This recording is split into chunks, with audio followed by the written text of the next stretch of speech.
साथियों, 1813 के charter act के जो नतीजे इस देश पर हुए थे, अब हम उन नतीजों की ओर नज़र डालते हैं।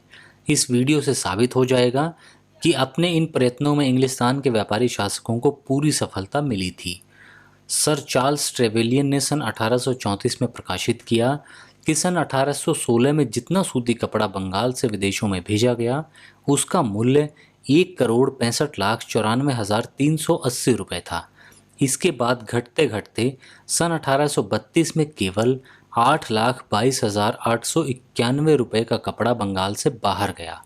इसके विपरीत इंग्लिस्तान का बना हुआ कपड़ा बंगाल के अंदर सन 1814 में केवल 45,000 रुपये का आया, सन 1816 में 3,17,602 रुपये का और सन 1828 में 79,96,383 रुपये का केवल सूती कपड़ा बंगाल में आकर खपा।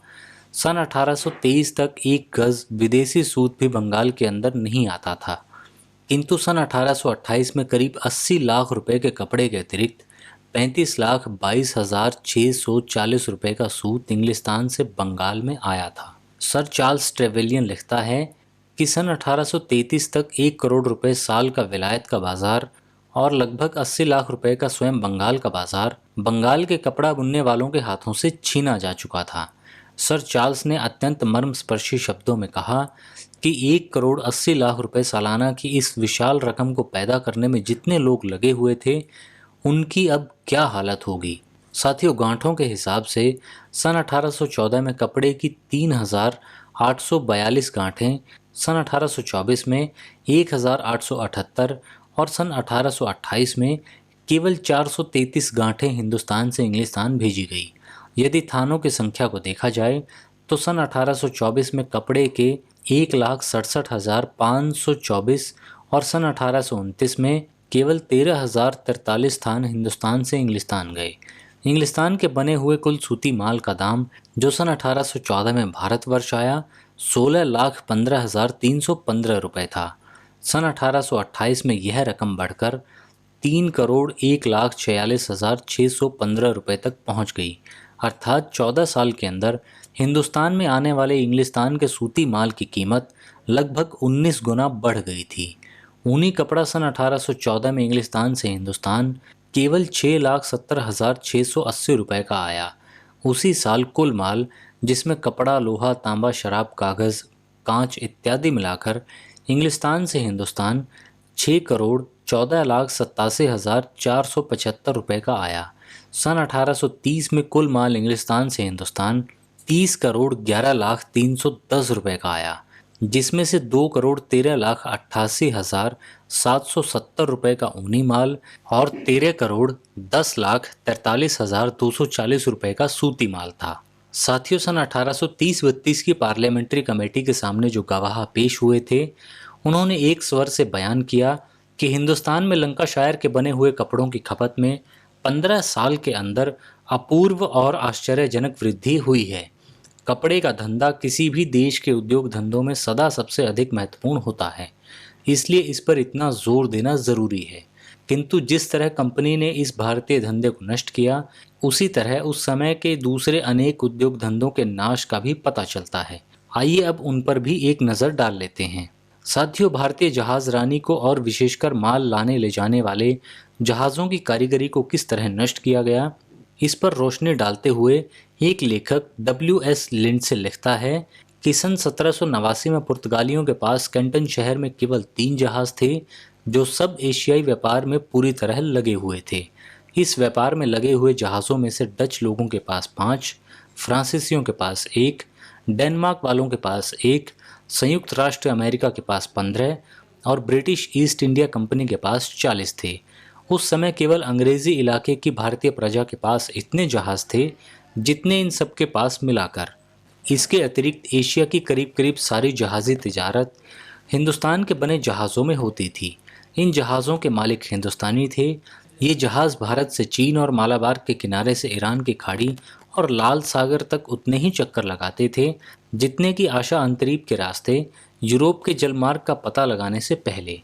किंतु भारत के बने हुए इन जहाज़ों को सन 1795 से पहले लंदन माल लाने ले जाने की इजाज़त नहीं मिली। उस साल चूंकि ईस्ट इंडिया कंपनी के बने जहाज़ इंग्लिस्तान की सरकार के काम में फंसे हुए थे, इसलिए बाहर की अंग्रेज सरकारों को लिखा गया कि वे माल लाने ले जाने के लिए हिंदुस्तानी जहाज़ों का उपयोग करें। इन जहाज़ों में 16 पाउंड फी टन के हिसाब से चावल और दूसरा वजनी माल और 20 पाउंड फी टन के हिसाब से हल्का माल टेम्स तक पहुंचाना तय हुआ। इन जहाज़ों को इजाज़त थी कि राह में कंपनी के इलाके के लिए और जो माल ये मुसीबत समझें लाद लें, किंतु भारत के बने जहाज़ों की यह सुविधा थोड़े ही दिनों बाद छीन ली गई और जब सन 1796 में कंपनी का चार्टर फिर से दोहराया गया तो उसमें एक विशेष धारा इस बात की रख दी गई कि इंग्लिस्तान के व्यापारी या भारत के व्यापारी या कंपनी के अपने मुलाजिम जो भी माल भारत से इंग्लिस्तान लाएं ले जाएं, वे केवल उन्हीं जहाज़ों में ले जा सकेंगे जो कंपनी के किराए के जहाज़ होंगे, दूसरे जहाज़ों में नहीं।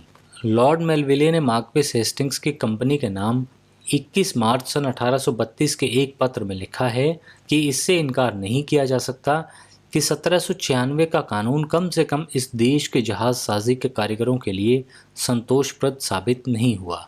सन 1796 के बाद से चंद साल के अंदर भारत के जहाजी धंधे का करीब करीब नाश हो चला था। साथियों, सर जॉर्ज वाट ने इंग्लिस्तान के भारत के मंत्री की आज्ञा अनुसार सन 1908 में कॉमर्शियल प्रोडक्ट्स ऑफ इंडिया नाम एक पुस्तक प्रकाशित की थी। इसमें लिखा है कि इसमें किसी तरह का संदेह नहीं कि भारत में प्राचीन काल से लोहे गलाने के कारखानों का जिक्र मिलता है और रेल के करीब की जगहों में हमने इंग्लिस्तान से सस्ता लोहा भेजकर इस भारतीय उद्योग का नाश कर दिया, किंतु बम्बई और मध्य प्रांत के अंदर के हिस्सों में इस उद्योग ने कुछ तरक्की के आसार दिखाए हैं। सैयद अली बिलग्रामी के अनुसार मध्यकालीन दमिश्क की मशहूर तलवारें निज़ाम के राज की फौलाद से ही बनती थी। इस समय तक हैदराबाद अपनी तलवारों और खंजरों के लिए मशहूर है। वैलेंटाइन बाल ने अपनी पुस्तक जंगल लाइफ इन इंडिया में लिखा कि बहुत से गांवों में लोहा गलाने की भट्टियां थी। पहले ये भट्टियां करीब करीब हर गांव में थी, किंतु अब यह उद्योग नष्ट कर दिया गया। इस तरह के कारखानों का ठेका जगह जगह अंग्रेज़ कंपनियों को दे दिया गया। तरह तरह की ज़बरदस्तियों द्वारा इस भारतीय धंधे का नाश कर दिया गया और इसके कारण लाखों भारतीय लोहारों और कोलों की जीविका का अंत हो गया। साथियों, ईस्ट इंडिया कंपनी के शासनकाल तक भारतवर्ष में कागज़ बनाने के कारखाने जगह जगह थे। सर जॉर्ज वाट ने एशिया के अनेक देशों के साथ साथ भारत में कागज़ बनाने और इस्तेमाल करने के संबंध में लिखा है कि पुराने ज़माने में भारत में कागज़ बनाने के संबंध में जिस आदमी ने तफसील से लिखा है वह बकैनन हैमिल्टन है। कागज़ बनाने के लिए जो मसाला इस्तेमाल किया जाता था वह सन होता था। सन 1840 से पहले भारत में बहुत सा कागज़ चीन से आता था, किंतु इसी समय के करीब सभी लोगों के अंदर एक नई भावना पैदा हुई और हाथ से कागज़ बनाने के बहुत से हिंदू और मुस्लिम कारखाने सारे देश में कायम हो गए। इन कारखानों के बने कागज़ से देश की सारी आवश्यकता पूरी होने लगी। किंतु जिस समय सर चार्ल्स वुड ने भारत मंत्री का पद संभाला, उस समय एक हुक्मनामा निकाला गया कि आइंदा भारत की सरकार अपने इस्तेमाल के लिए जो भी कागज़ खरीदे वह सब इंग्लिस्तान का बना होना चाहिए। इस हुक्मनामे ने भारत के बढ़ते हुए कागज़ धंधे को ज़बरदस्त नुकसान पहुंचाया। साथियों, यह सर चार्ल्स वुड उस लॉर्ड इरविन का पितामह था जो बाद में भारत का गवर्नर जनरल हुआ। साथियों, ईस्ट इंडिया कंपनी के समय भारत में चीनी का उद्योग अपने शिखर पर था। हजारों मन भारतीय चीनी इंग्लिस्तान और यूरोप के अन्य बंदरगाहों में उतरती थी। जब खुले व्यापार और अंग्रेज सौदागर भारतीय चीनी के व्यापार को न दबा सके, तब महसूल के घातक उपायों का इस्तेमाल किया गया। सर जॉर्ज वाट लिखता है, इंग्लिस्तान की सरकार ने भारतीय चीनी पर इतना महसूल लगाया कि उसका आना ही बंद हो गया। वह दूसरे उपनिवेशों की बनी चीनी के महसूल से 1 क्वार्टर वेट पीछे 8 शिलिंग ज़्यादा थी।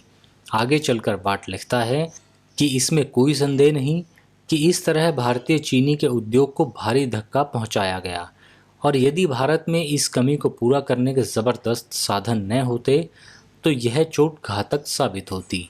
यदि इंग्लिस्तान भारत से कच्ची चीनी खरीदता रहता, इसमें कोई संदेह नहीं कि उत्पत्ति का क्षेत्र और माल की पैदावार का बढ़ना एक लाजमी नतीजा था, किंतु यह सब उलट गया। जो खाने पीने की चीज़ें अब इंग्लिस्तान से भारत भेजी जाती हैं उनमें चीनी 58.3% होती है और सूती कपड़े के बाद भारत में भेजी जाने वाली वस्तुओं में चीनी ही दूसरे नंबर पर है। इस तरह कुछ समय पहले जो 2 चीज़ें भारत से सबसे अधिक मिकदार में बाहर भेजी जाती थी वही भारत में बाहर से आने लगी। साथियों, भारत के उद्योग धंधों का नाश और पराधीनता का बढ़ना। सन 1830-32 की पार्लियामेंट्री कमेटी के मेंबरों ने बयान दिया कि उस समय 2 करोड़ पाउंड सालाना की आमदनी इंग्लिस्तान के कारीगरों को भारत के व्यापार से हो रही थी। इसके बाद से इंग्लिस्तान की यह आमदनी बराबर बढ़ती चली गई और जिस औसत से यह आमदनी बढ़ती गई, उसी औसत से भारतवर्ष की पराधीनता भी बढ़ती गई। हमारे उद्योग धंधों और व्यापार के नाश तथा हमारी स्वाधीनता के नाश में इतना घनिष्ठ संबंध है कि दोनों को एक दूसरे से अलग नहीं किया जा सकता। एक का दूसरे पर असर लाजमी है।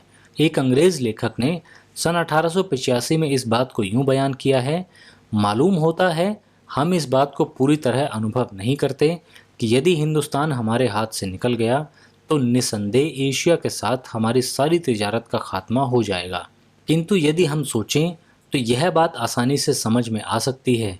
हिंदुस्तान हमारे हाथ से निकल गया तो उसके साथ साथ न सिर्फ हिंदुस्तान की मंडियां ही हमारे लिए बंद हो जाएंगी और इस तरह बंद हो जाएंगी जैसे कि मध्य एशिया की मंडियां 1885 में हमारे लिए बंद हो गई थी, बल्कि इसके साथ साथ जिस हिंदुस्तान में कच्चा माल खूब पैदा होता है और जिसके रहने वाले अत्यंत प्राचीन समय से बड़े कुशल दस्तकार हैं, वह हिंदुस्तान बहुत जल्दी उद्योग धंधों की दृष्टि से फिर संसार के बड़े से बड़े देशों की पंक्ति में आ जाएगा। जो ही हिंदुस्तानियों को विदेशियों के मुकाबले से अपने उद्योग धंधों की रक्षा करने का मौका मिला, अपने यहाँ की सस्ती मजदूरी और कच्चे माल की बहुतायत की मदद से हिंदुस्तान का बना माल एशिया भर की मंडियों से हमारे माल को निकालकर बाहर कर देगा और खुद उसकी जगह ले लेगा। साथियों, स्वयं लॉर्ड डफरिन ने इस विषय पर व्याख्यान देते हुए एक बार कहा था कि सचमुच यह कहना अत्युक्ति नहीं कि यदि हमारे भारतीय साम्राज्य पर कोई भी गहरी आफत आई या यदि हिंदुस्तान के साथ हमारे राजनीतिक संबंध में थोड़ा बहुत भी फर्क पड़ा तो हमें एक ऐसी असहाय विपत्ति का सामना करना पड़ेगा जिसके घातक नतीजों से ग्रेट ब्रिटेन भर में या कम से कम देश के उन सभी हिस्सों में जहां बड़े बड़े कल कारखाने हैं, एक कुटिया भी नहीं बच सकेगी। साथियों, ईस्ट इंडिया कंपनी और अंग्रेज सरकार जबरदस्त प्रयत्नों से 19वीं शताब्दी के अंत में भारत के प्राचीन उद्योग धंधे इतिहास मात्र रह गए और जो देश केवल करीब 100 साल पहले संसार का सबसे अधिक धनवान देश माना जाता था, वह 100 साल के विदेशी शासन के परिणाम स्वरूप 20वीं सदी के शुरू तक संसार का सबसे अधिक निर्धन देश दिखाई देने लगा। साथियों, उम्मीद करता हूं कि भारत के उद्योग धंधे किस प्रकार अंग्रेजों ने नष्ट किए, इसका साफ साफ मूल्यांकन आप इस वीडियो को देखने के बाद कर पा रहे होंगे। इस वीडियो में फिलहाल सिर्फ इतना ही। अगली वीडियो में आपसे फिर मुलाकात होगी। नमस्कार।